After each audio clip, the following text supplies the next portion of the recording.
తిడుతున్నారు భయ్య. అసలు ఎందుకు తిడుతున్నారో కూడా అర్థం కావట్లేదు. ఇంతకీ ఎవరిని తిడుతున్నారంటే ఈ రోజు మన రామ్ పోతినేని గారిది ఆంధ్ర కింగ్ తాలూకా అని కొత్త సినిమా టీజర్ అయితే రిలీజ్ అయింది.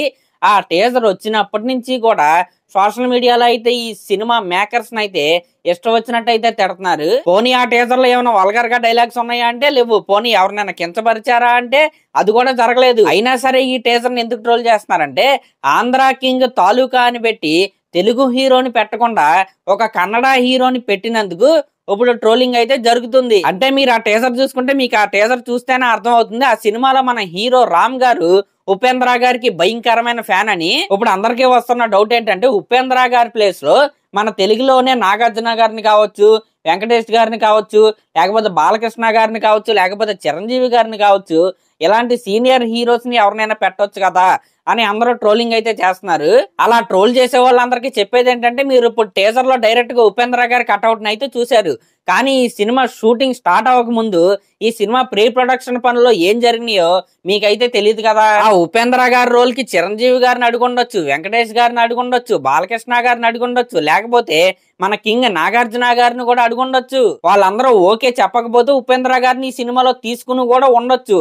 లేకపోతే ఆ రోల్ కి ఉపేంద్ర గారే కరెక్ట్ కాబట్టి ఉపేంద్ర గారిని తీసుకుని ఉండొచ్చు. ఎందుకంటే ఈ సినిమాలో మెయిన్ హీరోగా ఉన్నది మన రామ్ పోతినేని గారు అనమాట. అక్కడ ఉపేంద్ర గారి ప్లేస్ లో మనం చెప్పుకున్న నలుగురు సీనియర్ హీరోస్ మన చిరంజీవి గారు కావచ్చు, బాలకృష్ణ గారు కావచ్చు, వెంకటేష్ గారు కావచ్చు, నాగార్జున గారు కావచ్చు, వీళ్ళ నలుగురిలో ఎవరిని పెట్టినా సరే ఫోకస్ రామ్ పోతినేని గారి నుండి ఆ హీరోల పైకి అయితే షిఫ్ట్ అయ్యిద్ది. కాబట్టి అలా షిఫ్ట్ అవ్వకూడదని, ఫోకస్ డైవర్ట్ అవ్వకూడదని కూడా ఉపేంద్ర గారిని అయితే ఈ సినిమాలోకి తీసుకుని ఉండొచ్చు. కాబట్టి వాళ్ళ కారణాలు అయితే వాళ్ళకైతే ఉంటాయి. ఏ రోల్ కి ఎవరు కరెక్ట్ అనుకుంటారో వాళ్ళనే సంప్రదిస్తారు, వాళ్ళతోనే సినిమాలు అయితే తీస్తారు. ఇంక ఇది పక్కన పెడితే ఈ టీజర్ మాత్రం చాలా అంటే చాలా రిఫ్రెషింగ్ అయితే అనిపించింది. మెయిన్ గా మన రామ్ గారి లుక్స్ అయితే చాలా అంటే చాలా బాగున్నాయి.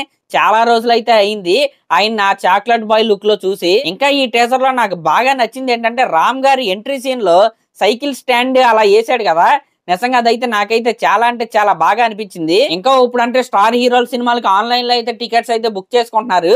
కానీ ఒకప్పుడు మన టీజర్ లో మన రామ్ గారి ఫ్యాన్స్ కనగానే 50 టికెట్లు కట్ అయితే ఆయన అయితే ఇచ్చాడు కదా. ఒకప్పుడు ఎగ్జాక్ట్ గా అలాగే ఫ్యాన్స్ కి అయితే టికెట్లు అయితే ఇచ్చేవాళ్ళు అనమాట. ఈ ఎక్స్పీరియన్స్ మీలో ఎవరికైనా ఉంటే కింద కామెంట్ అయితే చేయండి. సరే మరి క్లాస్ లో ఇలాంటి లేటెస్ట్ సినిమా అప్డేట్స్ మీకు ఇంకా కావాలంటే మన ఛానల్ అయితే సబ్స్క్రైబ్ చేసుకోండి. అలాగే ఒక లైక్ అయితే చేయండి. థ్యాంక్స్.